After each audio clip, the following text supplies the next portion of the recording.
Bote Kinshasa, Brazza, République démocratique du Congo, Mobimba, tous les 26 provinces. Le PCB no bambote place Bozali parce que Congo promo, et dans émission, il y a promotion des valeurs, et dans l'émission, il y a 5 sabat congolais sans parti pris.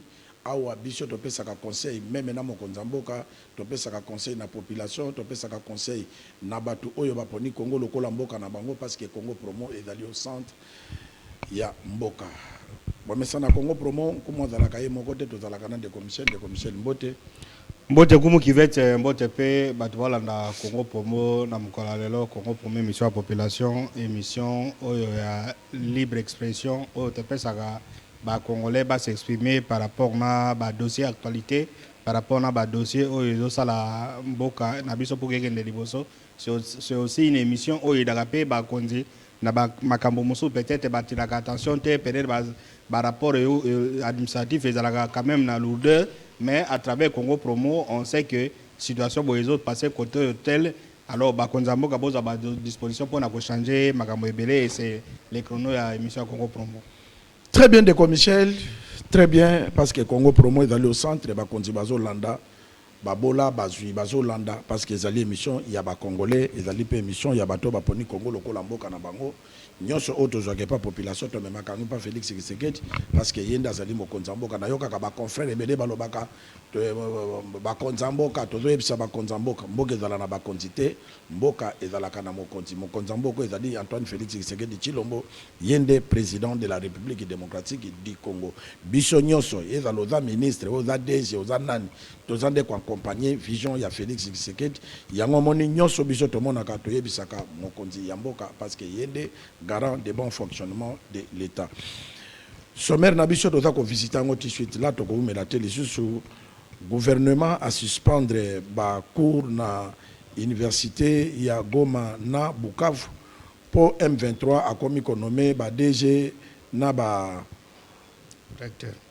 lecteur et en normalité gouvernement à suspendre ba cours kuna bino ba congolais beaucoup réagir ce que za mabe ou bien ezali malamu mais pour na biso Congo promo tout le monde ezali malamu parce que Yaza Rebert a conquis jamais ko fana na mboka na biso pe banda ko nommer pe ko zo ba décision na République démocratique du Congo tokolobela lisusu année tokolobela une année ya gouvernement oyo mais ba komi ko kende ko rendre compte na bangonde na RTNC bazole kan RTNC na chaîne nationale chaque ministre azole kakuna pona ko kende ko lobake ngai da ministère nanga na salabo est-ce que ça prévu na constitution que ba membre du gouvernement ba kenda ko rendre compte na bango ou bien bilan na bango na RTNC ezali bongo ou bien ezabongo te tokolobele la paix rentrée scolaire ndenge ba congolais rentrée scolaire ezongi mais soko tadi na bari ya Kinshasa ndenge ba service zo kanga ba mituka na ba moto etondi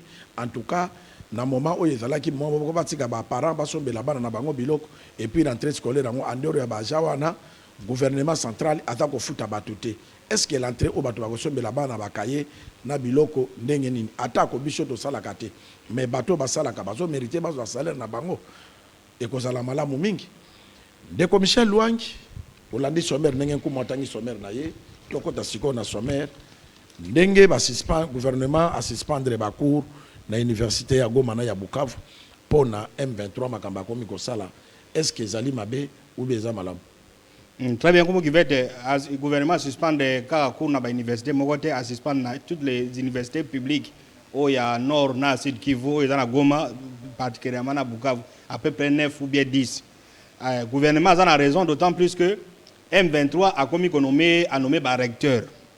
Alors, na kolandaka makambo o M23 a zo sala donc population congolaise, ba autorité à Congo, tous à disposition bisonyo sur ba congolais pour na mettre fin à aventure à M23.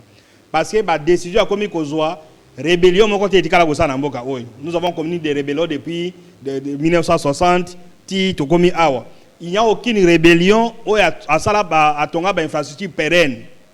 Ma infrastructure ya libela rebelle za moto soka yebo ya vandi soit quand les gens ils viennent pour payer voler ainsi de suite ayebi que non makambo ko sala mais rebelle a komi ko vanda libela komi ko sala ba infrastructure za na rôle na ete a komi ko tonga banzela aucune rébellion même oya ba LC2 contrôle la mboka mobimba patikala osala ngote rébellion et comme kotonga ba barrage hydroélectrique rébellion et comme nommé ba magistrat OK compétence à la gouvernement central rébellion et comme nommé ba recteur à ba université donc c'est une rébellion très dangereuse.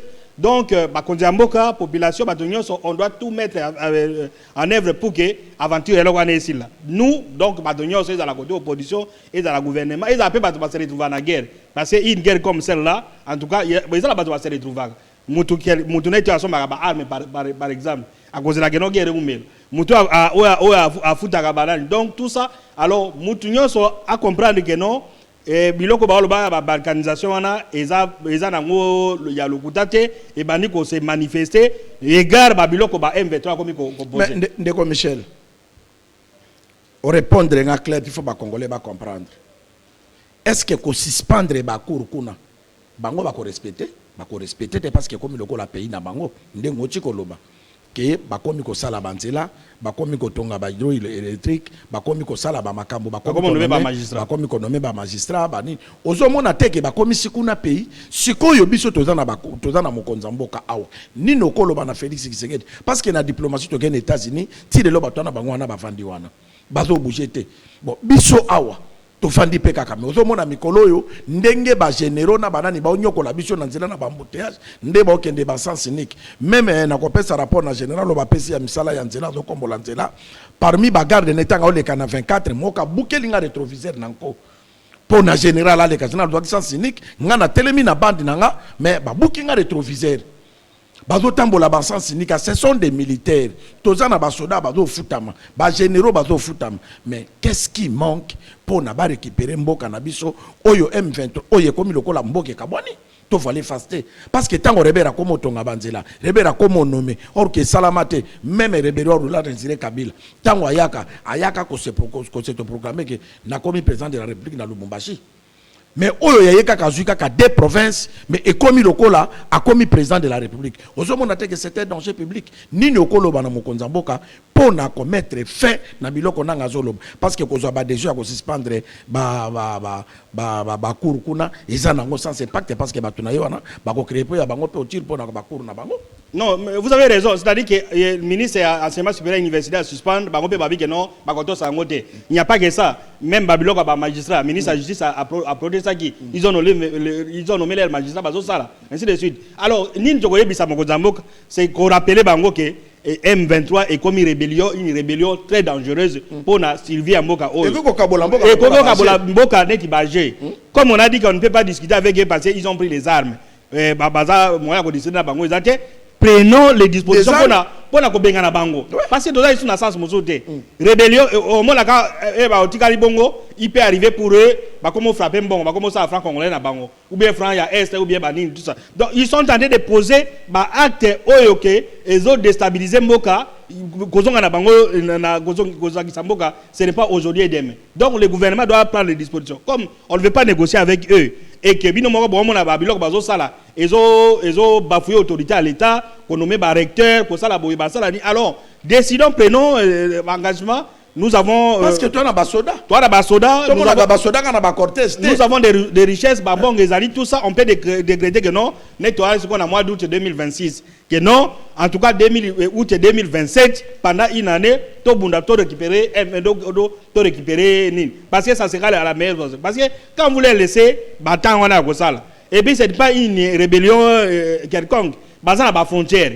Donc de plus en plus plus tant que bazawana ils s'enrichissent bazo poser banini ya ko défier pour alors maintenant qu'est-ce que nous pouvons faire parce que pour ne pas me répéter bakoya na dialogue parce qu'ils ont pris les armes mais il faut les chasser parce que tant que bozo chasser bangote ils vont poser d'autres actes parce que ceux qui même là net ba suspendre ba cours à l'université les plus grands perdus za ni bana na biso. Oui. Bana biso ne bakotanga te. Est-ce que bana na biso 2 ans 3 ans bana batangi te bambo les autres bakisa. Rapport na biso ya rapport na bango ya bana na ba M23 zaneni ils sont en train d'être victimes ya banini wana. Ba enseignant au gero ba no futa bango te baza ba victime eloko wana. Alors qu'est-ce qu'on doit faire pour que M23 aventure nango ici là. Si on na en politique ou bien en diplomatie, apparemment ça n'a pas tenu parce qu'ils sont encore là. Politique, il y a pour le dialogue, mais décidons, décrétons peut-être état de guerre. Il y a aussi cette aventure parce que tant que vous les laissez, vous posez un acte à défier l'autorité à l'État, tant que vous les laissez, tant que vous les laissez, nous allons faire les médecins après la mort. Pour ne pas faire les médecins après la mort, médecin ya komona na mutakufi, c'est le moment yangoy. Dès lors que bino moko gouvernement bon monde ba acte M23 opposé, azo nommé ba recteur à l'université. O ils ont la compétence ya gouverneur té, o ils ont la compétence ya gouvernement central. Azo nommé ba magistrat. O ils ont la compétence à gouverneur té à sali. Donc ils font ce que l'état central azo sala. Mais bozo tiki la bango ndenge analyse. Vous comprenez? Alors, nous demandons au chef de l'État, nous allons au gouvernement pour multiplier les efforts pour recouvrir le territoire national pour chasser M23. Ils ne sont pas comme très forts comme on nous fait croire que c'est impossible à vaincre. Parce qu'ils ne contrôlent pas tout l'étendue à Nord Kivu, ils vont contrôler l'étendue à Sud Kivu. Avec volonté, avec fermeté, avec tout ça, mais dès lors que vous les laissez, il va arriver un moment que non, ils vont nous délivrer le passeport na bango. Vous comprenez? Parce que ça peut devenir un état de fait. Donc, bango va poser un acte biso dozolera. Bazo poser un acte biso dozolera. Dozo dénoncer, il ne faut rien. Alors, biso sikoyo, qu'est-ce qu'ils nous pouvons faire? Donc, gouvernement, au lieu de dialogue, peut-être de résoudre des problèmes, mettons les moyens qu'il faut. Nous avons l'armée, nous avons des fonds de la Banque centrale, nous avons les gens capables. Allez mettre. Est-ce que des commissaires de Coco dans la tête États-Unis Moutaloba qui Congo ko bundate tant mususu ou bien communauté internationale parce que c'est normalité basoda nini nanga zana yango abundana tout un pays pe akomi ko poser ba acte moko oyo to pesa ba congolais kanda pe biso to croiser kaka maboko biso kaka ba discours ya haine ba discours ya séparatisme ka ba discours moko ya que parce que Martin Folote ko loba que non to sangana linge ça c'est la famille vous avez un problème fingami ba communicateur ba fingier mais sikoyo ba acte onanga komi ko poser wana ozomona te que option tikali mo ketaka ki photo bundana bango. Très bien, merci. Les linges sales ne se lavent pas en famille. Alors, les linges sales doivent se laver devant Batignoso. Ça signifie quoi? Faisons la guerre. Vous comprenez? Parce que tu na famille. Pour le bique, les Américains, ce sont les gens des principes. Vous avez signé un cessez-le-feu, vous avez cessé les faits. Alors, pour la Bango, tant qu'il y aura des guerres, une guerre active. Donc, alors, mais quel est leur intérêt? Est-ce que les États-Unis pour exploiter la richesse il faut à Congo la réunifier ou bien non? C'est le rôle de l'État. L'État congolais, le gouvernement central, c'est par rapport à l'humiliation de Sibir, la nomination, la banni. S'ils estiment qu'ils ne peuvent pas parler avec eux parce qu'on ne peut pas laver les salles, armes, mais chassez-les. Vous ne pouvez pas les laisser à la banane. Non, bon,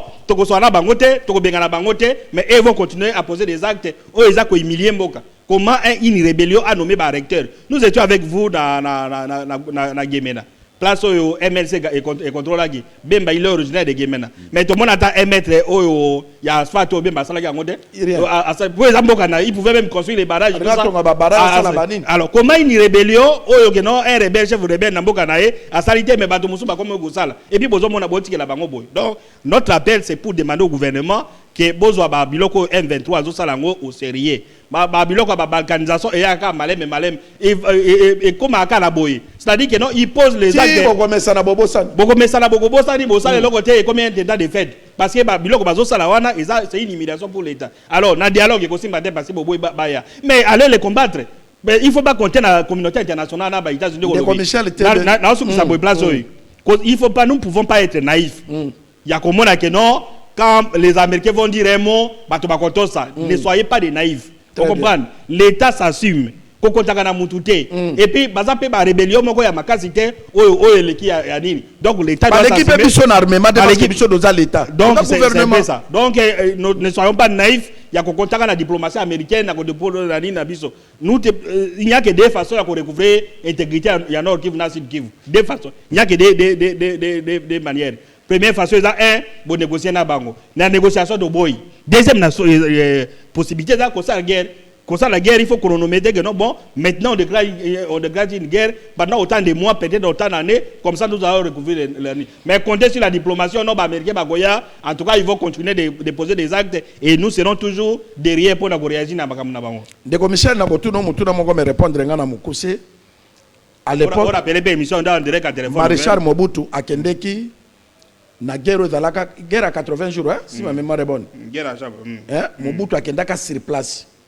Est-ce que lelo ba généraux nyonso basala na Mobutu wana bango nyonso bakufa ou bien bazali soki bazali mokonzi mboka ko benga bango te po na ndenge nini ya kobunda na batu wana Mobutu asalaka ndenge nini po benga na bango parce que États-Unis peut changer terre diplomatie américaine ndenge zalaka na époque Mobutu ndenge zalelo ndenge nini Mobutu emoka lataka teni pe ake kobunda mais lelo azwaka ba généraux mais lelo ba généraux na biso bazokoka kokendo bunda na ba nini wana te kaka ba prétexte nini okoki conseiller mokonzi okoki kobenga ta général moko ya Mobutu te amekana no kosolola na ayeba nini Mobutu asalaka pona abengana rebellion pe atiki pays avandi pendant 38 ans balobaka guerre ezalaki lisusu na mboka te. Est-ce que mokonzi mboka toko pese conseil na te ya koluka ba généraux ata bakoma na bango mibange mais ba pesa ata mokonzi mboka plan ya guerre o Mobutu etitaka po toko sa elango pe lelo parce que ba bikeke échangeaka te. Très bien. Prétexte que ça a gagné qui était partout, et les autorités, à tous les niveaux, prétexte que non, nous sommes infiltrés. Moi, je me pose des questions. Infiltration, ils ont un niveau nil. Ils ont un état-major général, il y a FARDC. Ce qui est infiltration dans l'état-major, est-ce que pendant autant d'années, nous sommes incapables de dénicher parce que nous avons les renseignements militaires, nous avons les renseignements musulmans. Est-ce qu'on est incapable de répondre à non infiltration au état-major, ils ont tel et puis hors état de nuire. Est-ce que l'infiltration dans la région militaire, est-ce que l'infiltration dans la brigade, dans la unité, dans tout ça. Donc prétexte c'est une infiltration. C'est-à-dire c'est-à-dire même si on amène un grand général à Mobutu, il sera confronté dans le domaine d'infiltration. Alors infiltration est à niveau nini. Parce que s'il y a infiltration, c'est-à-dire les gens savent que non, ben infiltrer Bazali. Est-ce que nous ne pouvons pas mesurer à infiltrer ça c'est un problème. Même infiltration balobaka. Eza na batulelo bazo tout à tolo na IDPS. Ba mosusu ba uta na ba RCD Goma. Lelo bazo kumisa baza na union sacrée. Mutu akoki kozala passé na ye, eza présent na ye te. Nous devons travailler pour récupérer mboka na biso. Ba phrase wana na ba mo wana ya ba infiltration toko kabola mboka pour rien na manque ya confiance. Qu'est-ce que nous devons faire? Est-ce que mokonzi mboka courir te et pas ancien généraux wana ba pesa mokonzi mboka ndenge ni salaka pour na Mobutu réussir commettre banguda na yo? Non, très bien, c'est-à-dire que l'infiltration c'est avec des puissances. Ah oui? Et ça, il y a des suspicions, c'est une raison, c'est un prétexte. Oui. Parce que l'infiltration, ils ont dit que non, il va dans la infiltration, vous avez des gens qui savent dire, nous étions pour nous dénicher, infiltrer. Nous sommes allés avec vous à Kotakol. On se comprend, il y a une année, quelques années, à Kotakol. Nous étions dans la centre d'information commando. Congolo bazana ba biso do so na bango ils nous ont monté babi moto yo to za suspect pour na biso to se pelaka na yete on se comprend comment la type wana boye Rwanda ko fallait faster très bien na centre commando na Kotako c'est lui qui est chargé de la logistique major mazo gangela ba colonel on a trouvé ça à Guadolite to le pape yango directeur de la communication sur l'état kala rapport to pesa gaye qu'est-ce qui manquerait na bato wana bala ki sa état major que non mutu aza infiltré. Ça c'est un exemple parmi tant d'autres. Quand même était ministre de la Défense à Dobane Goyo Kageno, à Saline na azui liste à généraux, batanga bien té na ba infiltré tout ça liste on ils comprendre. Alors parce que nous sommes là pour aider les gens pour contribuer à nini et à goye bisa mokonza mboka Kageno ba acte o M23 comme ko sala comme ko Emilie Mboka et comme non seulement ko Emilie Mboka mais comme ko Mboka na balkanisation à petit feu. Et ça là quoi kozwa ngona blague té. Quand une rébellion construit les barrages hydroélectriques, quand une rébellion construit les routes, à zone nommé par recteur, à zone oh ba rebelle nyos baleka ba sala ngote c'est un danger. Alors ça ne sert à rien mais ko benga ba généraux à Mobutu nous avons des généraux ici. Bah généraux bazali les gens qui sont payés. Non peut-être bazali infiltré de Michel. Tala bandage il faut que l'on ait une infiltration. Pardon de non to kolongo la ngote parce que tango ba autorité ba gérer mboka ba gérer ba service à l'état bazolo ba ça peut être. Tozonga to ndimana ne loko na bango ba lobi infiltration na date on limité. Ba nommé numéro 1 ya police. Soko tadi na ville kende na commune no matete. On commence na OPJ moka sala une année 2 ans. On commande commandant Yassiat à Sala 2 ans, 3 ans, même mes permutations il y a la police et ça la makate. Jamais policier qui fait dans la commune moko pendant autant d'état les lobbies sur la commune à Barumbu doivent souffrir. mituka na biso esika kolala or que maison communale eza pour la population mais biso maison communale ezali ya bourgmestre na major bango nde bazo décider on comprend mais est-ce que même qu'on changer que va changer ba agent va changer ba commandant siat va changer boy qu'est-ce qui nous manque de faire ça et ça qu'une infiltration ou bien comme un groupe d'amis moko boye que makambe ko sala maté même na niveau la position mona même na et pas non na matete barumbu ba commune mususu ndenge to fungola téléphone okoka problème ya kuluna mais ba policier bazali wana gouvernement zo futa ba policier wana mais qu'est-ce qu'il fait pour na ko garder population na biloko na bango Goma na Bukavu yango wana ekei bakomi ko pesa bato bakomi ko nommer bakomi ko sala boy mais ba soda ba otambola pona ko tracasser batu na otolo bana général Obatio cortège ne le kaki tout ça la comme chose on mardi mardi ba booking a rétroviseur na 24 batie ba bafle du colo soda na a booking a rétroviseur na biabi olingi na beta yo soda mona moko ya muke. On comprend mais ba soda wana olié ba dondo akawa pona nini te ba ko kende ko libérer biso mboka te. Et ça normalité. Et ça normalité. Général Nazo Kombo la ville. Oui, c'est bien Tolingi Kinshasa comme ma propre. Mais le col a na basoda makasi. A libéré biso Goma. A libéré biso Bukavu. C'est ça le souhait ya congolais nyoso. Pombo kanabise comme ane. Ntengo tango to le changer constitution. Ba ko changer constitution des provinces exactes. Ata pe to sala élection en 2028 au bato bazolo. To ko sala élection des provinces exactes. Préoccupation sur quoi il y a tout congolais et comique tout récupérer bamboka wana ndeko Michel et puis assemblée nationale bazo talaka kaka changement de constitution ko salaka boy biloko bango ba ko beta liboko na mesa yango wana ba bengi président conseil de guerre ezali président de la république ba solo la ne ba tune mokonza mboka nini sangi ba généraux ba sangi ou bien nini mais pourquoi mbongo na biso zo mana ko futa même armée zo rendre biso service c'est ça qui devrait de faire très bien non mais d'autres koloba awa que non tout le monde doit comprendre avoir conscience net biso biso doza conscience non bango moko ba bo diriger mboka bazo conscience ko leka biso c'est-à-dire que mutu nyoso place azali oya zo sala ke no guerre ani umela amona ke no guerre est danger pour mboka M23 est comme danger pour mboka alors trouvons des solutions nous avons dit pour ne pas se répéter sur le plan politique et aussi mbaté alors sur le plan de la guerre yoko lo baté que général Kabwiti wala ba paramilitaire ba militaire te mais nous avons des militaires. Combien de militaires ont fait la cortège de commissaire Baladi Bosona mona cortège na kilobi ba militaire. Non, il y a beaucoup de rétroviseurs on a phase à la vraiment encore libéré Goma ye moko commando. Ngana mona ibango parce qu'ils ont manqué tout le monde. Tant que force na bango eza awana tembe na tembe mais quand vous arrivez là-bas c'est comme un état major qui permet na tembe la police wana na nini wana. Donc babiloko wana ba motif est important c'est prendre conscience que non mboke bani ko kenda petit fait rebelle a komi ko défier biso. Qu'est-ce que nous pouvons faire? Conseil des ministres Kotaka, bah conseil des nani, conseil supérieur de la magistrature Kotaka, il y a défense Kotaka. Toko ça la ni parce que M23 comme il ko défier biso. M23 comme il ko ça la Babylone ko rébellion à ça. Donc au chef de l'État de prendre les décisions, toujours proposer, toujours on contribue pour que non mboke zonga. Mboke politique la M23 boye ti ba né prochain so Babylone comme ça ba poser à Ouate arrivé en 2027 ils vont commencer à poser. Et ça comme en 2028 et comme un état de fait. Mais botiki boye makamone di blague mboke zokede. Donc c'est quand même très important na mandenge babani ko nommer ba recteur et qu'on a suspendu les universités et sous côté qu'on suspende ba université et sous qu'est-ce que nous pouvons faire pour récupérer cette partie occupée par les M23. Très bien. Congo promet d'aller émission de promotion des valeurs Congo et faisons l'occupation dans tous les 26 provinces et zonga.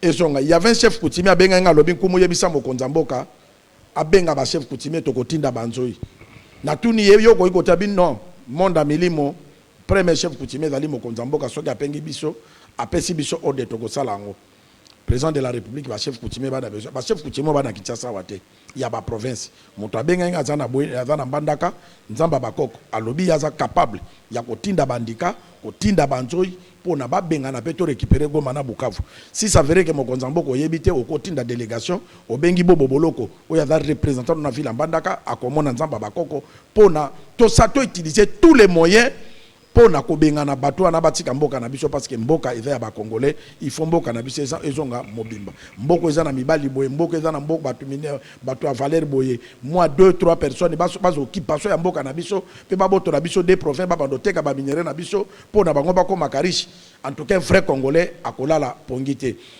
Tu fungoli téléphone, bobenga na 084, même na 081, bobenga botinda ba message, même na 084, bobengi de commissaire à koyamba 84, nkumwa koyamba pona bo contribuer. De commissaire to komi na deuxième thématique Patrick Oyiko changer, gouvernement na biso tala makambo minene oyo oto lobelela awa Goma na Bukavu, Rebera komi konomé ba lecteur, a komi konomé ba na ba université. Mais bango batako se réjouir wande na ba ko le kaka na ba TNC ba yambi bango po ba pesa bilan ya inane na bango. Est-ce que ça normal dans gouvernement central makambo bango bazo sala? Très bien, comme gouvernement, on dit qu'on peut cet exemple il y a chef coutumier baza prêt à accompagner Mboka. Quand Mobutu disait que pour l'intégrité du Congo, je suis prêt à faire le pacte avec les diables. Pour retrouver Mboka, l'intégrité en Mboka. Diable, on est d'accord, diable, c'est-à-dire qu'il faut utiliser tous les moyens possibles pour intégrer, pour sa réintégration. Tous les moyens possibles, c'est-à-dire Koyoka Okumu qui va être à Zoloba, Koyoka Onde Kwazo Sala, Koyoka la conseil ainsi de suite, parce que ce qui est plus important pour nous, c'est récupérer l'intégrité du territoire. Aux Anagom, aux Kinshasa sans problème, mais aux Anagom Kinshasa pour que maté, c'est pas intéressant. Donc, les gouvernements, ils ont tout facilité pour récupérer l'intégrité. Alors, revenons sur gouvernement, on a suivi ça à partir de compte rendu à conseil des ministres.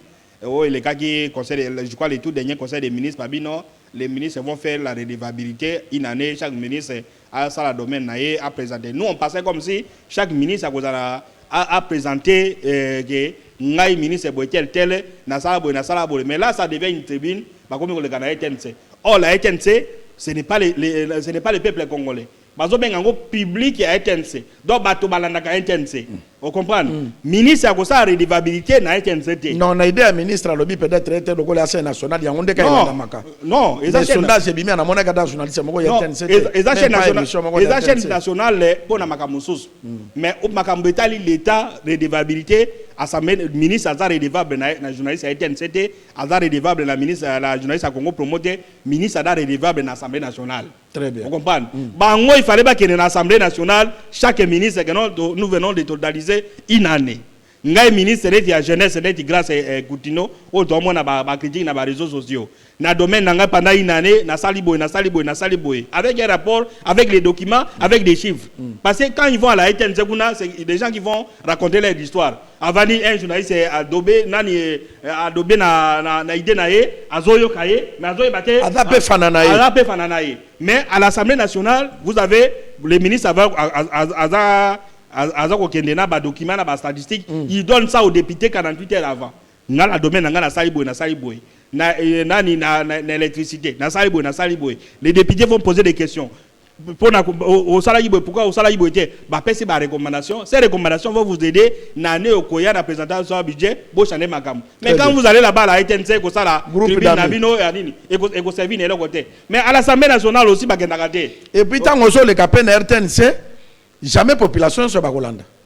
Mais l'Assemblée nationale, les représentativité que les Congolais sont Bagolanda parce que les députés, tous les 500 députés, représentativité à tous les 26 provinces. Mais très bien, c'est-à-dire l'Assemblée nationale, c'est la représentation nationale. Oui. Parce que c'est la chaîne nationale. Non, chaîne nationale, mais la représentation nationale. C'est le Bango. La représentation nationale, c'est l'Assemblée nationale. Pour la Bango, Banda Kounyo sur la RTNC. Non, bon, c'est quoi la place sur la RTNC? Parce que la RTNC ne couvre pas toute l'étendue du territoire. Les années qui sont non seulement aux années qui na Idiofa, na fin fort village à Idiofa, aux autres na RTNC. Ils sont incapables. RTNC pour la il faut en cadre plus. Même la radio. On se comprend. Mais il y a une assemblée nationale parce que tous les députés, il y a Congo Bazawana. Chacun va poser des questions par rapport à cette constitution. À Kobe, il y a un ministre et tout ça. Donc, il y a un ministre c'est des passe-temps. Et puis, l'Assemblée nationale va répéter. Quand on les interpelle, question orale avec le débat de l'Assemblée nationale. Oh, c'est le moment où donc, ceux qui sont allés les faire à la ETNC, ils passent là. Redevabilité, ils allaient. Kende kola kisabiso oyo salagi domaine par domaine na domaine d'ini. Yo tous en ministre énergie par exemple. Il y a énergie. Bango makasi na bango siko komika Kakobola. On a construit les barrages de Kakobola na Katende. Mais inga iza wapi? Inga même na Kinshasa wa kure ezate. Comment na ba place oyo ba province démembrée ba kozwa courant quand? Il n'y a pas un ministre qui réfléchit. Même Kinshasa wa Barumbu le to sali 4 jours kure ate. Ministre ayebi yango te. Kende ta atambola Kasai mobimba lelo. ayoka ba groupe ndenge zo la lokola na village. Quand est-ce que Kouré kokota na Kenge?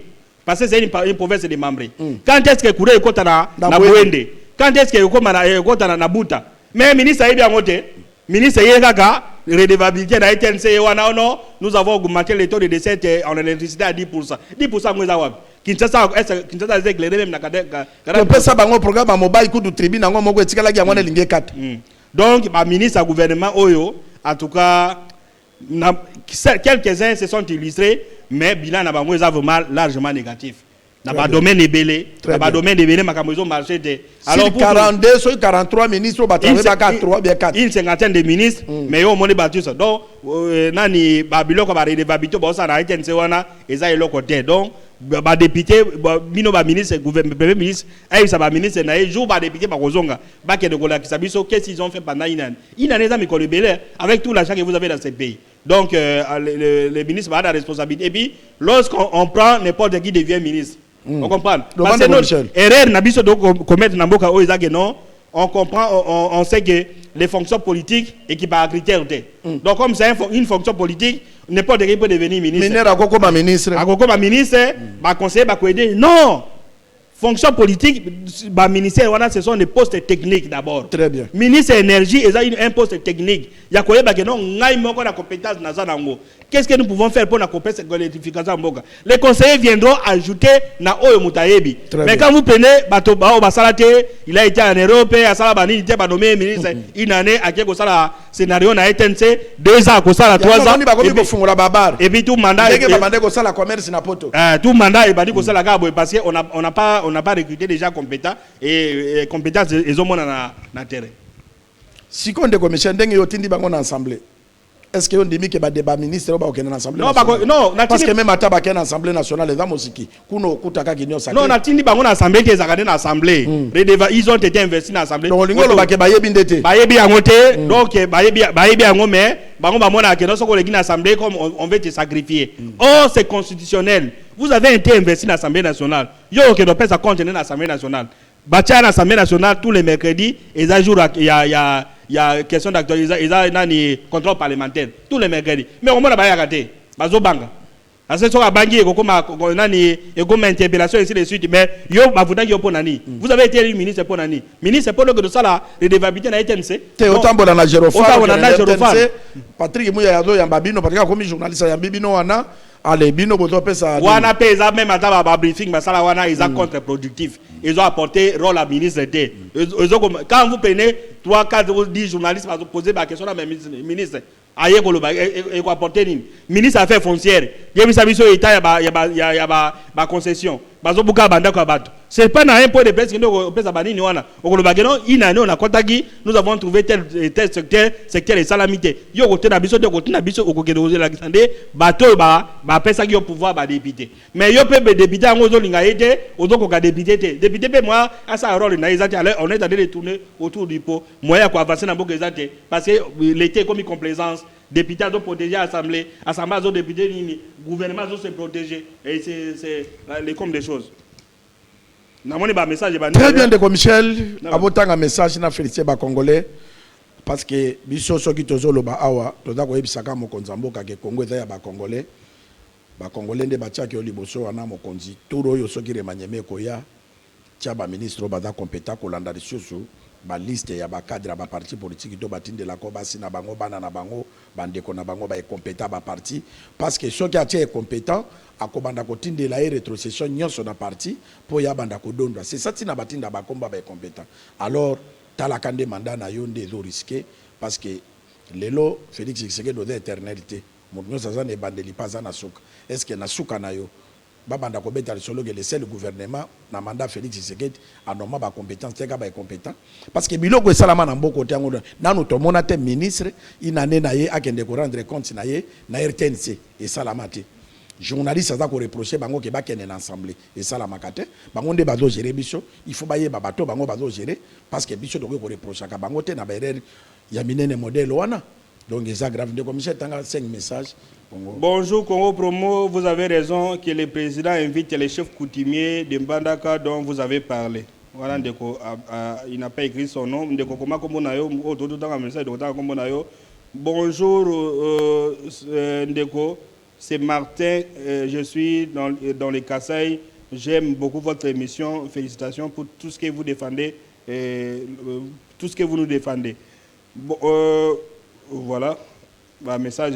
Bon, Nazo Landabino depuis Manzi, secrétaire informaticien depuis Matete Kopek, province à Mongala, Bomongo, la province Kopek, Bomingo, province de la Mongala. Tozo Landabino awa bozana raison donc ba gouverneur na ba ministre bazo sala misala te. Voilà ndeko na Mongala. Bonjour mon cher papa, je vous félicite depuis makambo bolobaki ya rallonge ya ba téléphone ti sikoyo. Je crois que bozo martelé mingi. Félicitations à l'émission Nabino. Voilà. Bonjour Congo Promo Biso awa na commune ya Kimbanseke. Patrick Talakuna po na bandekebele ba komelinga ke bazo benga na Michel na 81 na 84 ba appelle les autres côté bo Talakuna na récepteur. Voilà, bonjour Congo Promo Biso awa na commune ya Kimbanseke papa ba veni mingi ezoto na mai régie des eaux et sengeli balandela ba tio ya mai ya avenue nyonso ya kobeba en plus Kurapa si eya kaka butu na ba 1h ti na 4h ba jour mususu tozo vanda kaka bongo snel azwana no disposition et puis ba kaboli ba facture mais biso to ça la kakura te merci. Voilà bonjour Congo Promo voilà oh pe azo keleka makamba kurana ba mais je crois que on peut s'arrêter là dans quelques messages mais les gens peuvent appeler 84 72 21 444 ou 81 00 17 057. Très bien, de commissaires Bobenga pour nous contribuer malgré tout changer la thématique, mais bino bo contribuer tous les trois thématiques au Bogo. Mais de quoi le bien makambo ya ba régie des zones que bazo kataka ba maizo ti oraka tout ça mais ba fakir les zones. Mais yango balobi lelo ngai et pas nanga ba to régie des zones ba yena tongo na betaki di solo semaine wana ba yaki po ba ya kokata mai pona 1 mois mais nazongi saki bango na sengi bango mais et pas voisin bakati mais lobby mama lopanga kende ko foot siko soki bakata kamai mais de commission so taliban cela ne soko komi na koya bokasa croix rouge wane komi balé tu as réussi déjà to boka wana mais assez capable kendo kanga mayo ça la gaspillage mais oyo bato bazo to kande bango ba olandela ba commissaire réussi de solo ko la société privée batambola kana ba moto na ba mituka bokota ya ko futa mai ya ko sala boy mais ba tu ezo to boka na banzela et taliban te soki de lo kitasa e ko ba mabulu boy et ça bato a réussi des autres. Bato a réussi des autres, mutezo bebi samboka. Donc ils a loko ya koka moten de Michel. Les premiers awa rentrée scolaire. Les deux. Les deux. Mais ngai na tamboli na zandu. Place na mona ki mo bato bato so maman ba sac mo biloko et dans la ki na supermarché. Ba supermarché a kinsa doiko sela bango publicité mais na bazandu banini côté ba maman bazo teka na baboka sawa na de Michel. Ba uniforme et vandi ezota la maman tandaki. Na mwa ba keje zo talufu ya ba moins cher ba $8 $5 wana ezotambola te. Est-ce que les deux wana bana ba kozon kana ba uniforme akala l'état peut azo bouger te pona ko futa bato to doit insister wa ba appel zo yawa na ba message ya barrière ya ba province et commis grave mais bato ya ba province pen de commissaire ba kozon ki sabana na classe ndenge nini les deux. Non, je crois que kozonga classe ya les deux ils avaient un peu trop précipité na contact gouvernement. Donc, on pouvait dire qu'ils la deuxième semaine à mois de septembre. Donc, la rentrée scolaire devait avoir lieu le 9 septembre. 9 septembre, parce que mes parents... Non, c'est-à-dire qu'on veut se conformer à un calendrier, mais il faut être réaliste. Vous comprenez? Car la rentrée scolaire est entre les 2 et les 9. Mais ça ne sert à rien qu'on abandonne les deux. Parce que les deux, ça sera un mardi. Vous comprenez? Classe, il fallait normalement lundi et mardi. Mais, alors, mais parents, la difficulté, ma casse, les gens ne sont pas encore payés. Vous comprenez? Alors, le gouvernement, la rentrée scolaire prématurée, quand vous allez au PC les deux, vous allez voir que pendant une semaine, Mobimba, bana bazo bouger. L'autre deuxième semaine, nde ba para ba ko somba ba uniforme.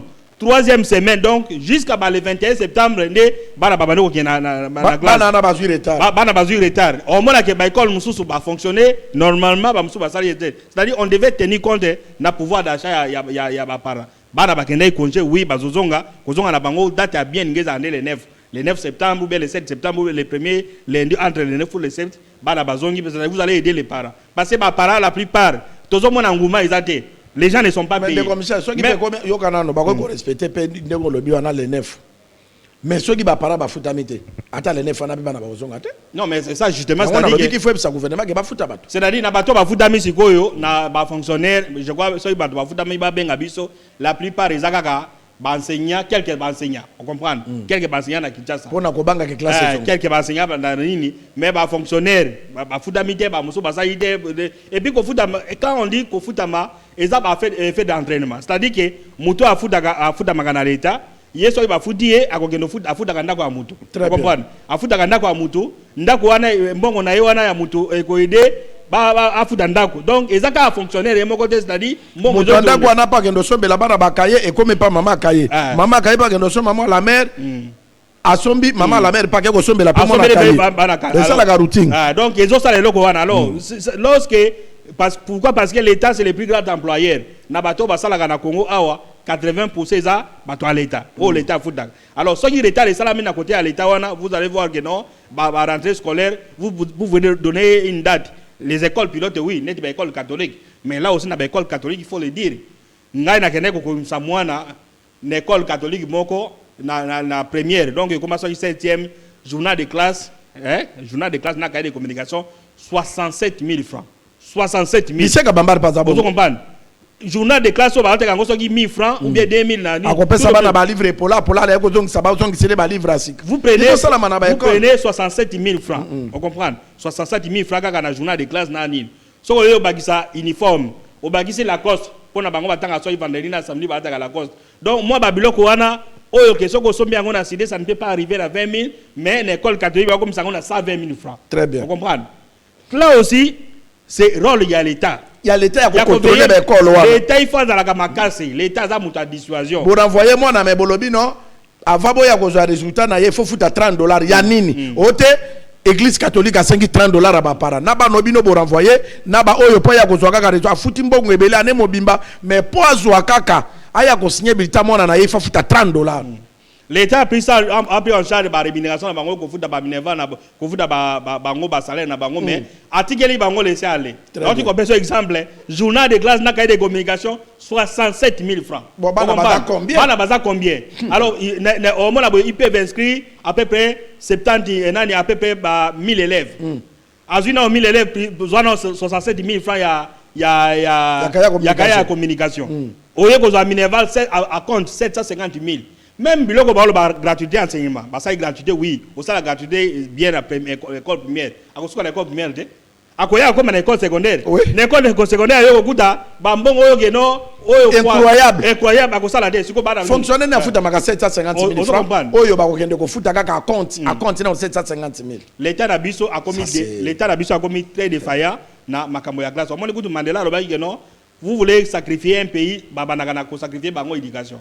Éducation na biso bazo sacrifier ba autorité bazo sacrifier donc ba autorité ba tirer l'éducation comment laisser aller. Très bien. Là où les gens s'enrichissent, ben comme premier bazo s'enrichir.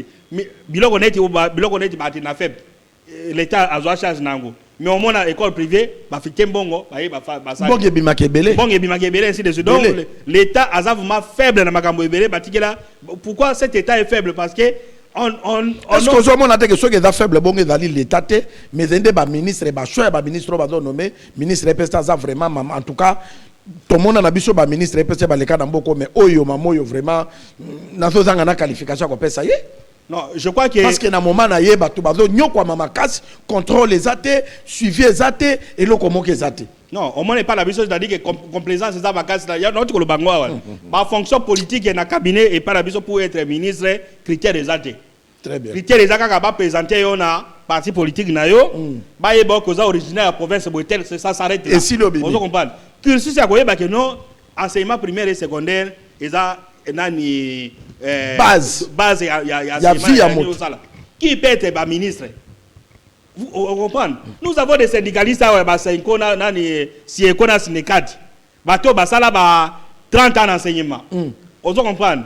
Même ba chef de division musu bazawana ba to yambaka mama mokanati mama Chiyombo professionnel d'éducation. Alors bato wana ne ba yebi be ya ba enseignement.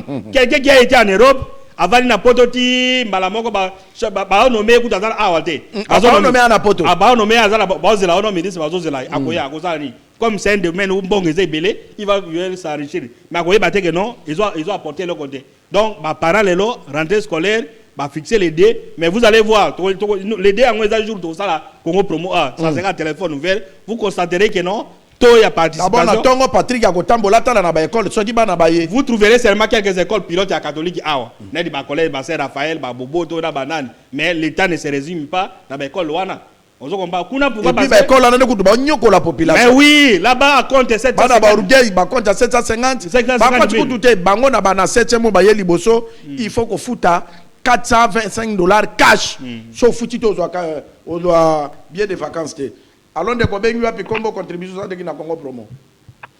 Allô? Oui, autant dire que na Congo promo combo contribution.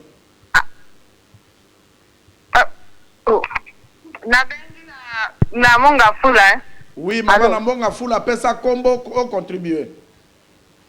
Papa na makambo ya ekolo atuka papa na ngai makombe ekolo to ko katenga za bana se kata na ko misakuna makambo okenda ko uniforme c'est $1 okenda ko to 65,000 okenda ko to 65,000 c'est il faut na luka na biloko ande simana na banda ndenge ya kosomba bana bakai na zoko kata tukanza mapambo bino likambo to zoko kakutu te de tozawa ele kili biso makazi samba pamba tuna mission vraiment c'est bien kota likambo ko to lembi. Merci maman ndeko misolo yoki makambo to lobake to ko sakate oyoki mama za na bana 4 akende 65,000 azonga bo 75,000 wala ka journal de classe na ka on comprend bon l'état est-ce que ministre et enseignement ndenga vandi na bureau na ye ayebi makambo ou bien azo zela kaka mbongo wana tango bakoteka bakaya communication na après ba ya kotikele ba commission pour continuer ko s'enrichir. Très bien ndeko ngai moto ngai ndeko naona zolo ba awa na bana 5 ko bazo ba ko dans la secondaire baza 5 ba compte na bango 750,000 francs multiplié par 5. Très bien. On est dans les 3 millions et quelques. 3 millions. On comprend? 3 millions 500. 3 millions 500. Mais au moins, 3 millions 500. Donc 3 millions 500, il faut foutre avant les deux. Et pareil, net maman au sol. Si l'État congolais est incapable de surtout dans l'école catholique, que au nom à quel principe aux autres fixés Minerval à compte 750,000 francs. Mais enseignant n'a foutu à combien? Parce que les autres fixés Minerval c'est en fonction il y a des dépenses au salaire. Koura ba foutu d'agaté. Na ba école wana. Mai ba foutu d'agaté. Mai ba foutu d'agaté. Koura ba foutu d'agaté assurance makambo belé ba foutu d'agaté. On comprend? Ba enseignant c'est l'État congolais da foutu d'agabango. Ba pesa bango ba prime. On comprend l'école la pesa prime. Et puis comme on a catholique azo tambola ko lukaka rezo kazo projet ba congolais mais azo détruire ba congolais na domaine enseignement il gagne des millions. Yé moko même cardinal soka Hollande émission oyo. A okotala na ba madame ba benga bango banani ma sœur ba préfet madame la préfet. Ba koma ba ntambi. Oyo ba lobby e kotika la bongo. Asera ba solisa mutu dem. Ba força oyo soki a lobby azanzambe. Ngai mwana laki na lycée Kabama de Michel. J'ai tout payé. Na ye ote po ba résultat mona futa $30. Na futi $30. Ba pesinga ote ba renvoyer mona pas waki 47%. Na lobby avenir na mona boza ko bomango ka pona zangi nani. En tout cas boza non awa biso soki to lobby etikali bongo. Serviteur de Dieu nani oyo a pardonaka te. Bosi bolobi etikali bongo siko bozo boma venir ba congolais ba para bazo futa mbongo bino bosali ba école mais komi ya balolendo ya konyokola batu soki ezalaka mona ya ministre madame le préfet na linga lobake non ndoko la tosito lobi etikali bongo parce que azamona journaliste parce que azamona mama bilanga parce que azamona nani omoni ke ba biloko ya ba parti plus na ba école ndeko Michel na modèle bazo ko maltraiter population na makama mbongo ko bomanyo s'enseignement oti ko loba yango na Mandela lobaka que Paul Soko Dingyo détruit l'mbok, banda ko détruit l'enseignement. Donc des écoles où ils ont mboko yo et so contribuer à ce qu'on a destruction mbok, yango to ko zalsu na ba intérêt trop ko défendre le Congo lobité. Non, on est en train de détruire mbok à petit feu. Tout ko lo ba biloko ya ba gratuité. Ah je crois que le président il y a quelques années le bail que na ko comme ça gratuité na enseignement disons na secondaire comme ça yango parce que ça a impact était moi na auto ça la gratuité pendant 6 ans aya ko comme 700 donc akozambongo wana wapi para kozambongo wana akovanda donc yango na au nom de quel principe parce que moi na première secondaire au ba benga 7e azo futa Minerva na yeza cher ko le kamona na université musika na université moi na zo futa $300 na nikili pendant la deux tranches mais bango na école na bango il y a deuxième donc azo futa on a 3 trimestres futa on a 3 trimestres et puis na inikini de Michel moi na zo futa na 2 tranches aki atie na banque moi na bako benga na été azo sala ba cours ne correct en tout cas ba université lokola inikini na Kinshasa za mingité donc baza koko nyoko la ba parenté mais ba maternelle ya pamba moi na zo futa $500 awa na barumbo maternelle $700 mais nani a contrôler nani a contrôler surtout madame Raissa Malou ministre enseignement bon d'ailleurs moi j'étais parmi bateau ba comme ça parce que aza moi ça va Malou c'est l'un des grands intellectuels en Mboka oyo on passait comme si moi na vraiment kozala kaka deti papa d'ailleurs ça va na yebisaka yo kenko ya bota kankoyi oyebisanga moi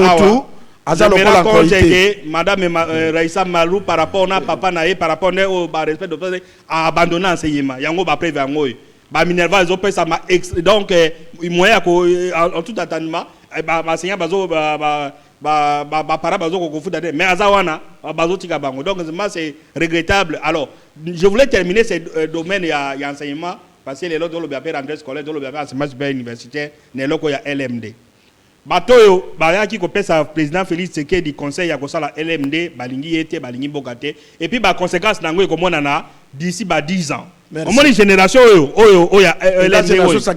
génération sacrifiée. Comment imaginer que dans l'université, c'est sûr que la première session, la deuxième session, mais avec le système LMD, c'est comme 4 sessions. Moi, à 4 années, parce que nous avons une journée totale, une journée partielle. Vous comprenez? Donc, ce qu'on a une journée partielle, on a là, l'examen aux aguités. On a une journée totale, on a l'examen. Mais les gens, moi, à 8 à passer classe. Ba crédit. Et puis qualité enseignement tout ça. Alors comment nous pouvons avoir des intellectuels donc système de système il y a classique il y a belge qui non premier graduat deuxième graduat première licence deuxième licence ainsi de suite, c'est un bon système et ça il va compétence mais le système il y a LMD sacrifier. Vous avez des gens élèves batangi na gratuité ou bien batangi na salle de classe école primaire une salle qui devait recevoir 50 élèves na 180. Donc, vous avez 250 élèves dans la salle. Toi, madame, moi, si c'est école primaire, dans la condition, ailleurs dans secondaire, la même chose. À quel LMD, kuna kutunde laisser passer. Kuna kutunde alors, moi, d'ici 20 ans, sera-t-il compétent? C'est là, belge, moi, BP4, PP4 dans enseignant. D6 à d'autres mais D6 à l'élo, même licencié à l'élo, il est incapable d'enseigner. Pourquoi? Parce qu'il va sacrifier. Il a même à sa coup de gradué de licencié à l'élo, équivalent à 6 première, secondaire, deuxième, secondaire, parce que l'école primaire, tu vas grade de vague 1, 2, tu aussi dans l'école primaire. Tu vas donc grammaire, mais moi, dans l'université, incapable de ça. Donc, génération sacrifiée. On peut dire que non, depuis Nani Ante Afdel, Tilelo, Banao, Bazana, formation à bien et puis LMD aussi sa compétence so ya université ils sont capables donc on aura après nous bateau bakoya génération goya et pourquoi c'est pourquoi vous allez voir ba continue biso comme bana na bango ba na poto bazo tanga na poto ce sont eux qui viendront diriger le Congo parce que oya biso baza capable ya ko diriger mboko. Très bien Ndeko Michel tabalia kama kala mine koma kamudu mukolo anate mot de la fin. Mot de la fin d'abord, on a un communiqué écologique. Il y a Papa Bomandeke, voilà professeur Bomandeke, à Koufaki. Il y a comme qui va papa, professeur d'université. Donc à Koufaki, à la Kinshasa, Awa. Je crois que on peut tout autant qu'on a nos mois programme. Donc voilà. L'État réalisation Fungolabiso. Donc la famille Bomandeke a la profonde douleur de vous annoncer le décès de son Excellence le professeur Bomandeke Bonyeka Baudouin, ancien vice-président du Conseil législatif, ministre au ministère de PTT, vice-commissaire d'État au transport et communication et gouverneur de province du Kassa occidental. Ancien gouverneur à Kassa occidental, c'est non originaire. Mort survenu mercredi 26 août 2026 à l'hôpital Ngaliema Center. Le deuil se tient à la résidence familiale 6 numéro 28 avenue Ring, quartier Joli Parc, ma campagne, commune de Ngaliema, référence entre stations ma campagne. Donc, les programmes des obsèques vous sera communiqué ultérieurement. Donc, wana papa bomandeke notable ya Tchouapa oya Koufaki, donc to présenter condoléances. Pas notable, mais c'est le plus âgé de la province à Tchouapa. Totikala kinaka papa bomandeke tango papa ngulu akei. Totikala kina papa bomandeke donc matanga nezo senga mona nyoso ya Tchouapa. En particulier, Grand Équateur en général, Congo en général, tokutana kuna tokende kolela notable professeur parce que papa bandaki kokende chaque vendredi, chaque jeudi na inimba na bandaka kokende kopesa cours gratuit abande ko senga ta ba frete alobi fona tika ba intellectuel ba élite na province na ngai et lelo papa ke azali pe papa ya Fanny Bomandeke o ya zali chef de l'état conseiller président de la République Maman Fanny Bomandeke to yamba epe na Congo Promo awa en tout cas Congo Promo mobimba de commission Nkumo Kivet et puis na réalisateur la Bishop Patrick Kitoko a cause la peu na pona ko filmer ko obsèque à papa vraiment te présenter ma condoléances na famille et puis na bana nyonso ya Tchouapa te présenter ma condoléances na Bishop. Très bien. Et puis, parce que nous venons de parler des écoles, au moins, le professeur Jacques Njoli, autre Belagé, la semaine passée, il est tenté de réhabiliter. Il donne, tu vois pas, Jacques Njoli redonne vie à l'Institut Ngoudoya. L'Institut Ngoudoya, ils ont un bon centre, un patrimoine historique de l'éducation congolaise. Donc, voilà, Bato Balingi Mboka, avant. C'est une école de référence.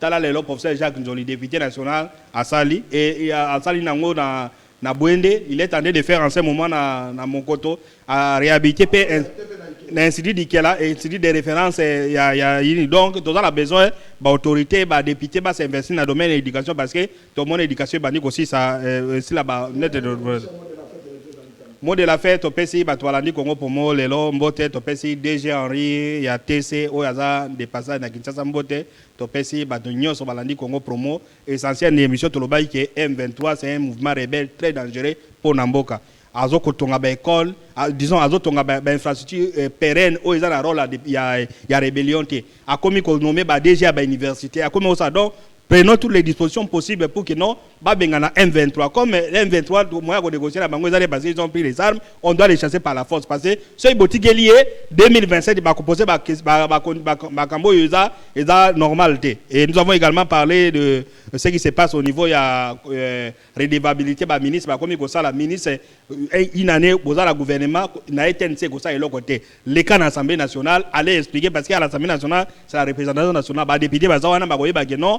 La circonscription nangai ministre ya PTNT à Salagi Boy na circonscription nangai ministre ya environnement à Salagi Boy mais yo legi kaka parce que redevabilité parce que là-bas c'est facile vous passez sur un plateau de télévision là-bas ce n'est pas le peuple congolais représenté dans l'Assemblée nationale. Alors nous avons terminé avec la rentrée scolaire qui arrive.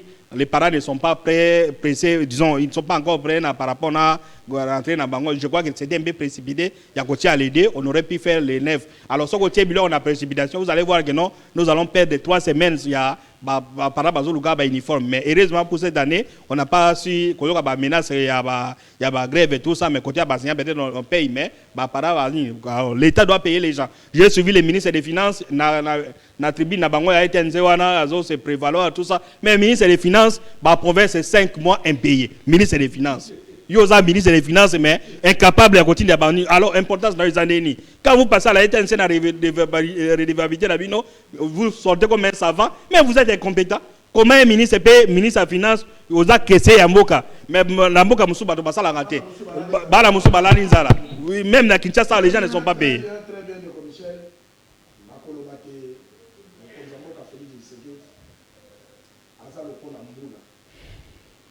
Pourquoi on a donné Félix Elisée de Gamboula pour Azar na Mopepe Moula yaka na Mopepe Moula yaka na makambo ebele oyo mutu moko akokoka koyeba yango te eza nini Moula yaka na Mopepe Mopepe nyonso te ayaka pe na kake mais soki mbula wana ebimisi Mopepe ya ouragan ou bien mbula wana et ya mabanga mutu moko obima libanda azate parce que ouragan elongola kana ba tol et puis kola kana ba nzete tokolinga Félix Tshisekedi dokolo zambula turoyo oye mingi kako zobeta mbula sa Mopepe zo kita ezo mais turoyo yakana mabanga yakana ouragan pour na kolongola ba compétent o batambola ki na ba Gérophare o tia ba compétence o ba kotombola mboka pe ba kotombola pe mandat na yo pour na Congolais à se retrouver que to vota ki Félix Tshisekedi pambate siko mokonza mboka abandi